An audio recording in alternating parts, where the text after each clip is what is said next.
In Peru, Fujimori supporters killed a follower of President-elect Pedro Castillo during the electoral dispute.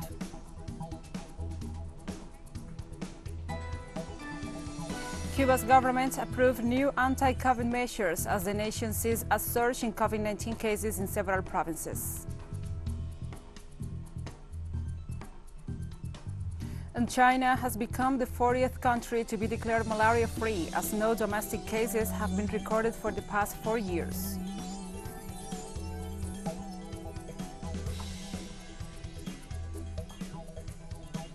From the headquarters of TeleSUR English in Havana, Cuba, this is From the South. I'm Gladys Quesada, and now we begin in Peru, where the electoral dispute is becoming bloody. Fujimori supporters killed a follower of President-elect Pedro Castillo. Zacarias Meneses Taco, 56-year-old, was part of a crowd of hundreds defending the popular vote in front of the National Election Jury on June 24th. A sudden attack by a mob of Keiko Fujimori's party Popular Force led to confrontations. Meneses was hit in the head and seriously wounded. He died on Tuesday, Castillo's party, the left-wing Free Peru, informed. Castillo won the June 6 elections by a narrow margin, and Fujimori has since been trying to delay his official declaration as president-elect, crying fraud, demanding the individual analysis of hundreds of thousands of electoral sheets.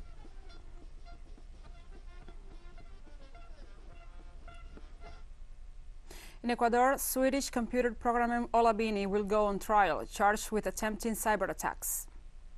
Bini is an advocate of open software and was the first arrested in 2019 in connection with former President Moreno's betrayal of investigative journalist Julian Assange, then an Ecuadorian citizen wanted by the United States for whistleblowing human rights abuses. He was sheltered at the Ecuadorian embassy in London. As Assange was delivered to British authorities, Moreno's government came up with an alleged cyber attack conspiracy against Ecuador. 2 years later, the trial will resume, even though the prosecution has never been able to produce one single piece of hard evidence against him.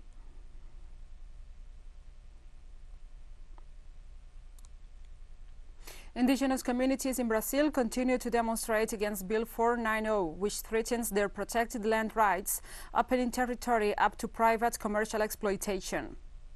Communities have mobilized since last week in the capital, Brasilia, where the bill received the approval of a committee of the Chamber of Deputies last Thursday. They have been met with police repression. If made law, the bill 490 will permit illegal mining, agribusiness, and other extractive operations in titled indigenous territories nationwide, flying in the face of communities' rights as well as environmental concerns. Meanwhile, the indigenous movement has also rejected the appointment of Joaquim Álvaro Pereira as the new Minister of the Environment due to his alleged links to the logging industry.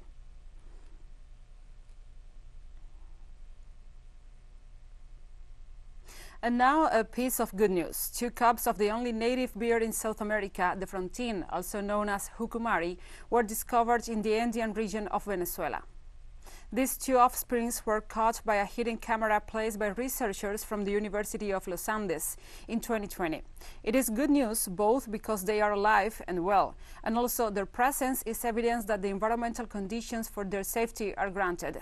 A beer mother will not place cubs anywhere near humans and other threats.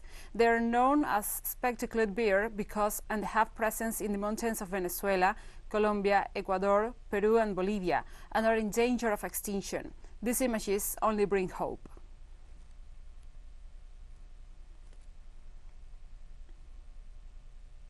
The National Electoral Council of Venezuela advances in the process of postulations for the regional elections of next November 21st. NEC President Pedro Calzadilla confirmed more than 250,000 new voters on the electoral roll. The maximum autonomy of the electoral body reiterated that there is an express ban on a replacement on seats on tents by any political party around the polling centers during the elections.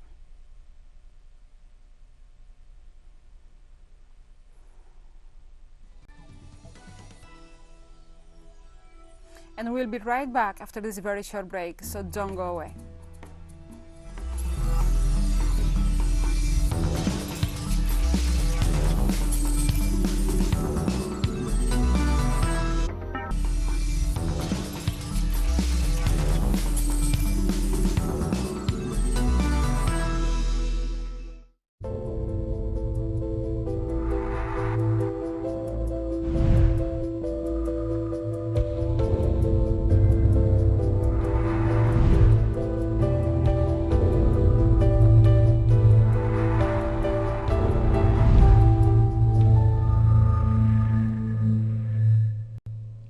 Welcome back. As Cuba sees a surge in COVID-19 cases in several provinces as a new and highly contagious strain spread, the government approved a new plan of measures. While cases have been falling in Havana as vaccination advances, other parts of the island are reporting record figures. The updated plan included reinforcement of the current measures, including in terms of those entering the country from abroad, epidemiological surveillance, and the warranty of necessary medical supplies. Essential services will be maintained, but under strict prevention measures, while mobility will be reduced as much as possible. This Tuesday saw an all-time record of over 3,000 new cases confirmed in 24 hours.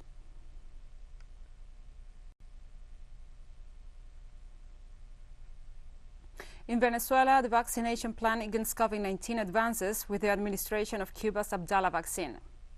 The process is being carried out in the urban complex of Fuente Tiuna in the capital, Caracas. People of different ages are receiving the Cuban-made jabs, which have shown efficacy of 92.28%. The first shipment of Abdala doses arrived in Venezuela last week as part of an agreement for a total of 12 million between the governments of the two countries.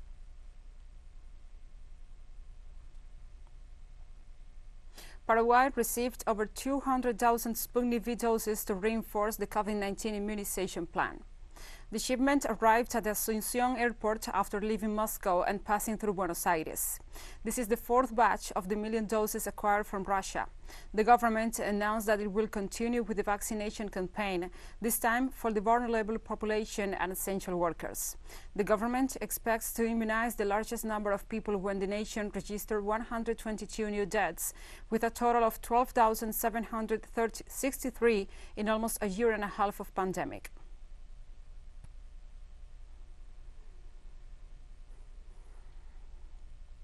The Brazilian government has cancelled an agreement to purchase 20 million Covaxin vaccine doses from India after a corruption scandal broke out regarding accusations that President Jair Bolsonaro aggressively pushed for the costly deal. On Monday, 3 Brazilian senators filed a lawsuit before the Supreme Court to investigate whether Bolsonaro committed the crime of prevarication by turning a blind eye to suspicions on corruption in the purchase of the Indian vaccine for $300 million. The Parliamentary Commission investigating the handling of the pandemic by the government is now focusing on why the president pushed for a costly vaccine, which was not even approved by the Brazilian drug regulator or the World Health Organization.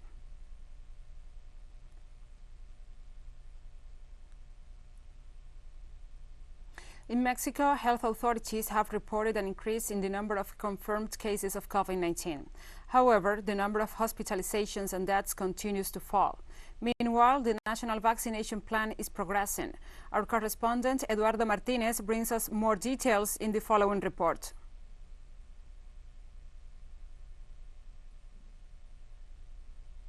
In Mexico, the national vaccination plan to address the pandemic caused by the novel coronavirus continues. At this stage, people between 40 and 49 years of age are receiving their first doses of the 6 available vaccines. The truth is that I'm very excited and grateful I have made it to this day, because I thought it was still far off. I thought I would not make it, and I'm very happy, and this is going to get better. Those who receive their first vaccine dose feel more confident about being able to carry out their daily activities, especially those who at some point experienced first-hand the effects of COVID-19. Unfortunately, I experienced it. I got infected. Thanks God I'm still here and I'm telling you about it. And now with this vaccine I feel safer, calmer. People should not hesitate to come and get vaccinated. They should do it for everyone's sake. Health authorities report that despite an increase of up to 11% in the number of confirmed cases, hospitalization and death remain on a downward trend. According to the latest report, the occupancy rate of general care beds is 17%. According to data from the National Institute of Genomic Medicine, as of June 18th, there were 223 cases of the coronavirus strain known as Delta. The Undersecretary of Health made a statement on the issue, which is sparking concern among citizens. So far, the scientific evidence on whether they are more aggressive is not conclusive. What does more aggressive mean? that they are more likely to cause patients to develop a severe or even lethal disease. None of the strains known as variants of concern B or C, according to the English abbreviations, are clearly considered more aggressive. So far, the country has received 52.7 million doses of COVID-19 vaccine and 30.3 million people have been vaccinated. The number of COVID-19 cases accumulated since the beginning of the health emergency total 26 million, and the death associated with the disease total 232,000. Eduardo Martínez, TeleSUR. Antigua and Barbuda received on Tuesday a batch of 20,000 doses of the Sinopharm vaccine, donated by China as part of an initiative by the ALBA trade bloc to ensure fair distribution of shots across Latin America and the Caribbean.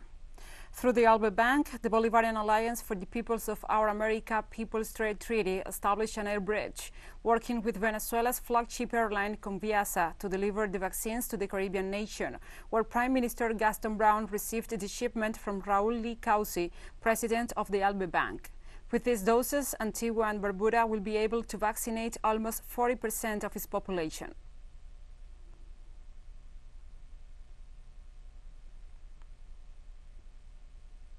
Russia's Sputnik V vaccine against COVID-19 is around 90% effective against the highly contagious Delta variant of the novel coronavirus, according to its developers. The creators of Sputnik V on Tuesday refuted unfounded media reports of a sharp decline in the effectiveness of the Russian vaccine against the highly contagious variant. Gamaleya Institute researchers confirmed that the reduction of the effectiveness of the vaccine was 2.6 times lower against the variant first discovered in India, meaning it still provides a high level of protection. In comparison, experts pointed out that studies carried out with Pfizer and Moderna shots under the same conditions showed that effectiveness against the Delta variant was much lower.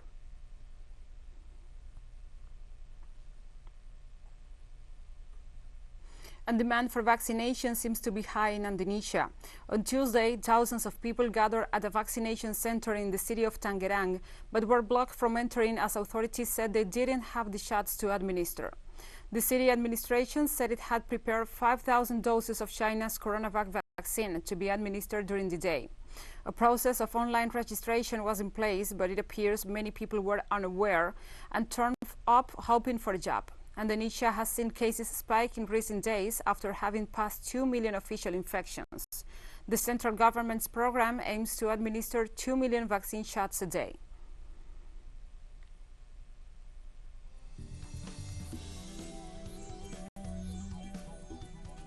And we have more stories coming up after this final short break, so stay with us.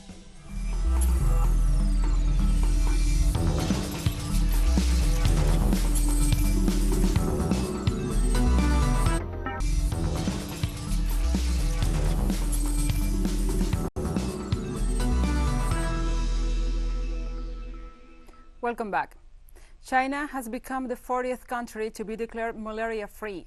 No domestic cases have been recorded for the past 4 years. The World Health Organization made the announcement this Wednesday. The achievement represents a notable feat for a country that reported 30 million cases of the mosquito-borne disease annually in the 20th century, before the 1949 Socialist Revolution. WHO Director General Tedros Ghebreyesus congratulated the people of China and stated their success was hard-earned and came only after decades of target and sustained action. It also showed the world that the malaria-free future is a viable goal. In 2019, the disease killed over 400,000 people. Of them, 67% were children under the age of 5. Malaria is a disease directly linked to poverty. 94% of the cases are registered in Africa.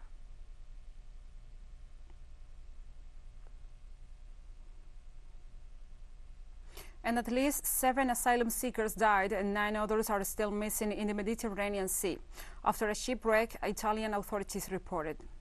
So far, 46 passengers have been rescued alive and transferred to the island of Lampedusa by the Coast Guard, Italian authorities reported. The search for the missing continues on Tuesday. 4 other landings were recorded in Lampedusa for a total of 136 refugees. In the first semester, more than 19,000 people have reached the Italian coast, while about 700 have died.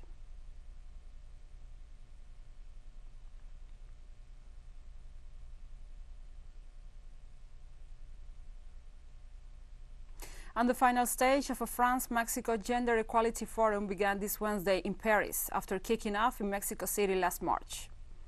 The forum is a global gathering for gender equality convened by the United Nations Women and co-hosted by the governments of Mexico and France in partnership with youth and civil society. Its main purpose is launching a series of concrete, ambitious and transformative actions to achieve immediate and irreversible progress towards gender equality. The event will also fuel a powerful and enduring coalition for gender equality, bringing together governments, activists, corporations, feminist organizations, youth and allies to achieve transformative change.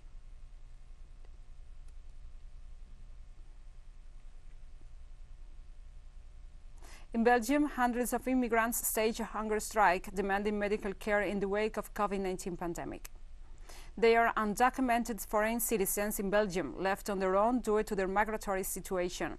They demand the human right to public health care as granted by Belgian laws. Some sew their lips together as a means of protest, while others claim they have not had solid food since 23rd of May.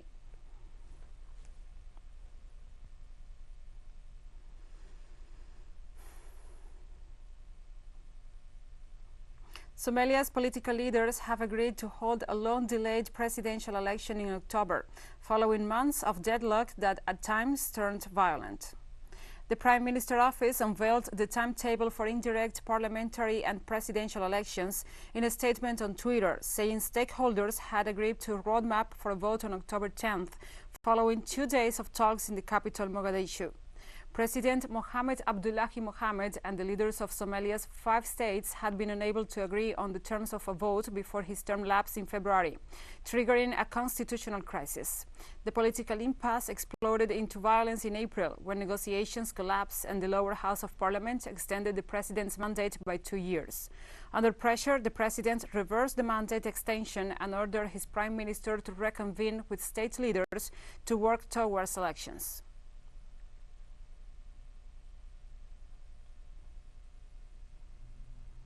And Ethiopia's military reportedly broke into a UNICEF office in the capital of the northern Tigray region, Mekele, confiscating satellite equipment described as much needed to carry out humanitarian work. For our staff to work and deliver humanitarian assistance, we call for calm and restraint and appeal to all parties to the conflict to abide by international law, to protect civilians, including people who have been displaced, and to ensure that humanitarian workers can continue to exercise their duties and reach as many people as they can which are in need of vital assistance right now.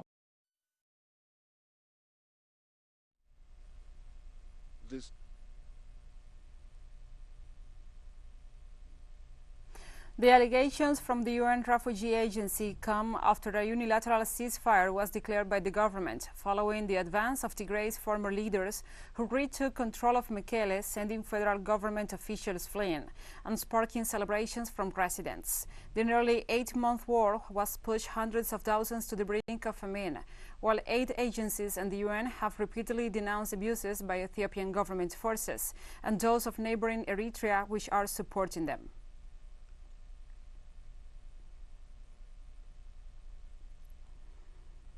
In Myanmar, the military junta will release 700 prisoners on Wednesday, 5 months after the military coup in the Southeast Asian country.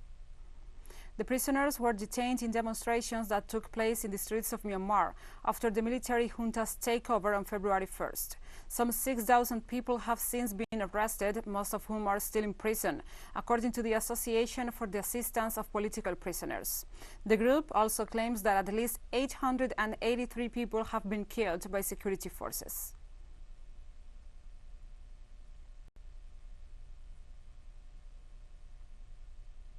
In Kenya, the government announced that more than 3 million people are at risk of famine due to a severe drought currently hitting the region. In a statement, the authorities announced that they have placed Marsabit, Turkana and Mandara in northern Kenya in state of alarm due to the devastating drought. The government is working with the counties to help the population and avoid further loss of livestock and human deaths, the statement said. Authorities link the drought to the effects of climate change.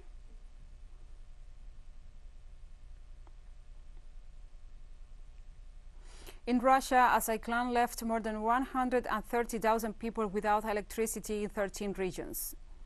Met authorities announced that the cyclone, with wind gusts of up to 72 kilometers per hour, affected over 47,000 homes. The strong winds also knocked down trees, which fell on homes and vehicles. Moscow also saw torrential rains. Almost 53,000 people, as well as 35 public facilities, are still without power.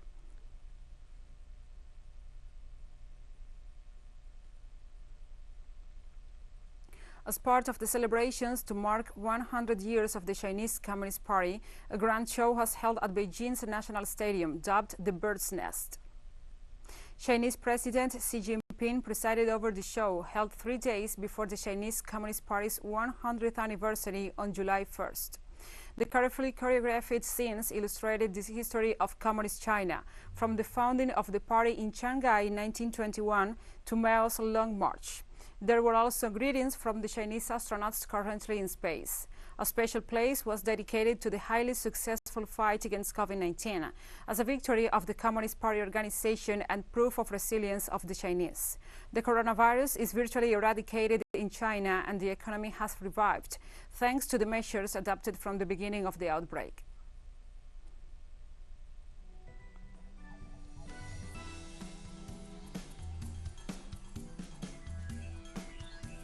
And we have come to the end of this news brief. But remember, you can find this and many other stories on our website at telesurenglish.net. And also, if you feel so inclined, please join us on social media. We are on Facebook, Twitter, Instagram, and Telegram. For TeleSUR English, I'm Gladys Quesada. Thank you for watching.